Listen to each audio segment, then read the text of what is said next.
y'all doing? Good to be with y'all today. You know,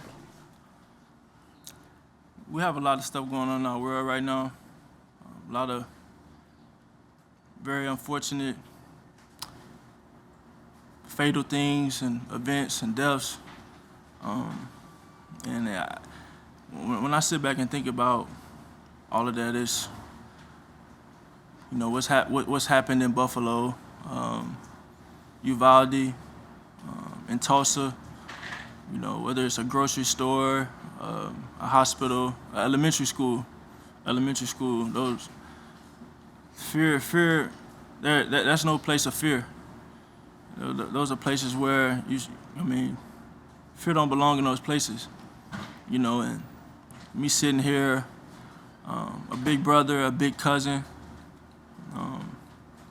I sit here and think about. I can't even imagine it. I can't even imagine my little cousins not coming home from school. My little sister not coming home from school. My dad not coming home from work. You know what I'm saying? So you see what we're doing here at the Eagles. I'm trying to bring awareness to it, and it's a real thing. And I know there are a lot of people out there in this community and in the world that can relate to that. And I just feel like I just wanted to own my impact with that, because I know it's something that we all feel, and I know ultimately it impacts everybody. Everybody is impacted by it one way or another. I know everyone sitting here may have kids, they may have someone they love, and it all matters. So whether that be just spreading love, appreciating what you have, but ultimately, getting this artillery out the streets, and making true change. And that's something that we urge in all our communities. In the community of Philadelphia, over 40 people passing away this weekend, getting shot this weekend, excuse me. It got to change, and it's got to change. Just. Did it hit you a little bit, the most recent shooting, because of the proximity to Houston? Anytime it happens. In the grocery store, at the elementary school, in the hospital. A hospital is supposed to be a place of safety, and you have people fearing for their life in a situation that they're in. I couldn't imagine that. Like I said, I couldn't imagine my sister not coming home from high school. My grandmother not coming home from the hospital where she's supposed to be cared for and safe, and we just gotta change. We gotta make a change. Getting these weapons off the streets, something gotta change. Is this something, Jalen, that you were cognizant of your platform and that you wanted to go out of your way to bring up, or is it the Eagles sort of fueling it, or is this? I think it's my duty. That's the least that I can do. This is the least that I can do, is to try and bring awareness to it. Obviously, we all know what's going on. We see what's going on, but it starts with every one of us. And change is made. Everybody has their own unique way that they can make change, but ultimately, what are you doing to try and influence the right things to be done? So that's why I find so much joy in going to West Philly, elementary school in West Philly at James Rhodes, doing the autism awareness events. Even in Alabama, working in the community, Oklahoma, working in the community, all these different things of service and being in the community, because it matters. And I think one thing that's been on my heart is really just to appreciate everything you have while you have it, because, these are tough times that we're really living in, and we all get to come to work, blessed with this opportunity to come to work, but, outside of this workplace, there's real things going on in the world, and they're on our hearts. Everybody in this building, they're on my heart, and just simply want to spread love. Being able to spend time with a kid, that means the world to me. because that's what it's. I mean, that's me giving him hope. That's me giving him a sense of uplift in that he can be where I am. Sense of guidance. So it's a world full of so much hatred out there, negativity out there, all that. When we have opportunities to spread hope, love, encouragement, and uplift those around us, I take that to heart. You mentioned the school in West Philly. Are you referring to the playground bill the other day? Yes, sir. And I guess while you were there, the sentiments you're expressing now, did that go through your mind then? It all goes through my mind, and I know Philadelphia is a tough place as is, but West Philly is a different animal, and I can only imagine what those kids go through, what they go home to. So I feel like if I can make a change, if I can impact them in a positive way, donate whatever, if I can make them feel, there's some people out there, some kids, they get to a point where they lose hope, and so much negativity out there, they feel like that's the easy route to go, but it don't have to be like that. It don't have to be like that. So that's what it's all about. How much of a reminder is it to keep things in perspective then, like football? I mean, it's just a game, really, when you think about it. It is just a game. It's something that we love to do, but I think the more important thing is the platform we have, and the opportunity we have to impact the people around us. I think that's the biggest thing, and that's the bigger picture. It's bigger than all that, Growing up, who was that guy for you? Was there somebody who kind of set the example for you how to use that phone? Say your question again. Was there somebody who used their platform who affected you, kind of similar to how you want to connect with young kids in Philly with your platform? I think, obviously guys around the Houston Texans organization. At my high school, my dad coached that, being a younger kid. I think so many different things, but it's just giving up of your time to the kids, to the youth in the community, showing them some affection, showing them that you care, and being diligent and just enjoying the time with them. You know what I mean? That's what it's about. Just showing them some love, and giving them hope that it don't have to be the way that you think it is going to be. It can be whatever you want it to be. Achieve anything you want. So holistically, just want to really bring some awareness to it, and say that was on my mind, and say that we demand that it change. And I think within the communities, everybody plays a part of it. And obviously, having those assault rifles in our communities is unacceptable. Because why?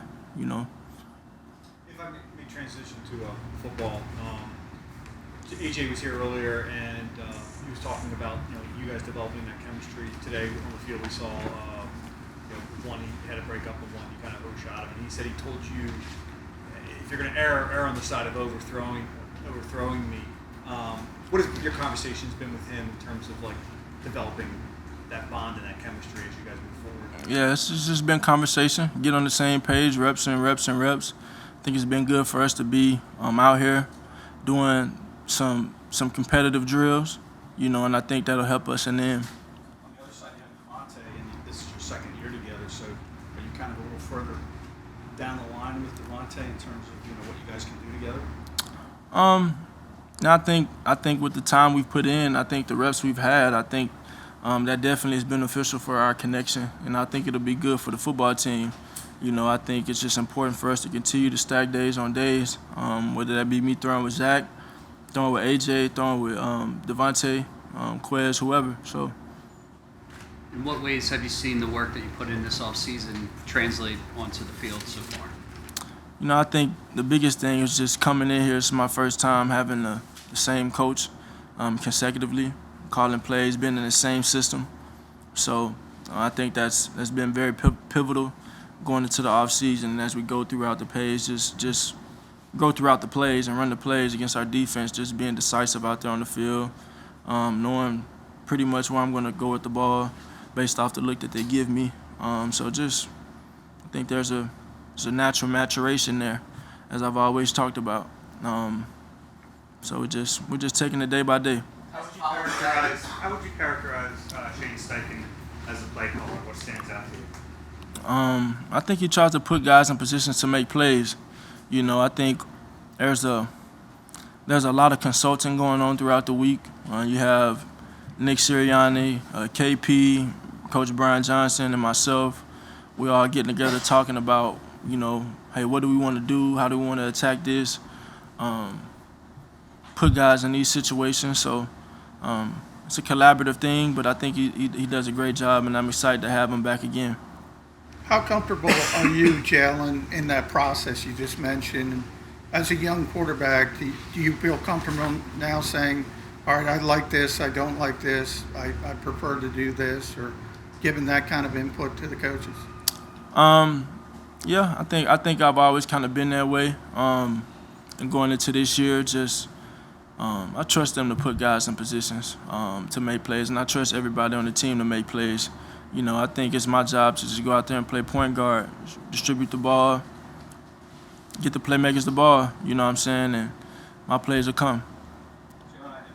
It seems like you're a little thinner. I don't know. Did you do anything to change your body at all in the offseason? Nah, I'm still 222.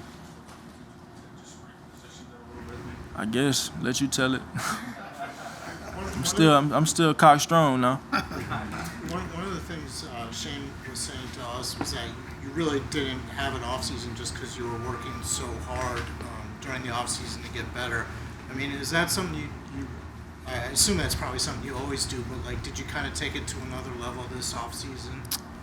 Well, I think simply this off season, I did something that I never done before. You know what I'm saying? And I went to Cali and I worked out there, got some good work out there. And I talked about how I was still in the front part of my career, so I'm still trying to figure out what my off season looks like. Where do I want to train? What does that look like? Where am I going to be? You know what I mean? So I think that's something that over time that I'll find in my own, and as the years go on, I just simply kind of figure that out myself. So every offseason has looked different thus far, so hopefully as time goes on, I continue to find something consistent in the off seasons. What's the backstory behind you guys flying up to that Celtics game and that experience? What did you think? So I know Mr. Leary is a big-time Celtics fan, being that being his home ground, and Smitty is a big-time Celtics fan as well. So initially we were going to go up there. Smitty, I, and AJ were going to go up there and just go watch the game, get to know each other with Mr. Leary, Coach Sirianni. We were going to take a trip up there and go enjoy the game, and we ended up bringing the whole crew, about 12 guys. So it was a great time for team bonding. It was a great game, great atmosphere, and it's something that we had never really got to experience before. I know I personally haven't. Never been to a playoff basketball game, so that was pretty cool. Well, I had actually to the Sixers, but a little different. I was going to ask you that, though. Last year, with COVID restrictions that were in place, were you able to kind of be the type of, I'm not saying leader, but like the person you want to be with the whole team, or are you able to assert yourself more now? Say that again, sir? I'm sorry. I did not ask you well. Last year, with the restrictions that were in place, were you able to have the type of team connections that you would this year, and are you able to do more in that capacity? I definitely think we're able to do more now, and I think, man, we have some great leaders on this team. We have some great personalities, and I think everything's just gelling well. Guys are spending a ton of time together. You see Coach Sirianni make it an emphasis to go bowling, to have these team events, to go do community service together, because it's important, not only for the community, but for us to spend that time together. And connect. You know what I mean? So it all matters, and I think we've done a good job of that, and I think we're really building something special here in terms of the bond that we are creating with each other. Jalen Rager and JJ Arcega-Whiteside have obviously been through a lot of adversity over the years. JJ switching positions. Jalen's obviously dealing with the loss of a friend. What have you seen from them personality-wise throughout this offseason, and how have they battled with that adversity coming in? I think those are two great men, two great guys, and great players, and they come in here with the mentality of going to work every day. They come up here and they're asking questions. They're eager to learn. They're eager to do things right and execute their assignments and their jobs. So I'm excited to see what they do for us this year. Thanks, John. Thanks, Thanks, Jalen. Jalen. All right, thanks, folks.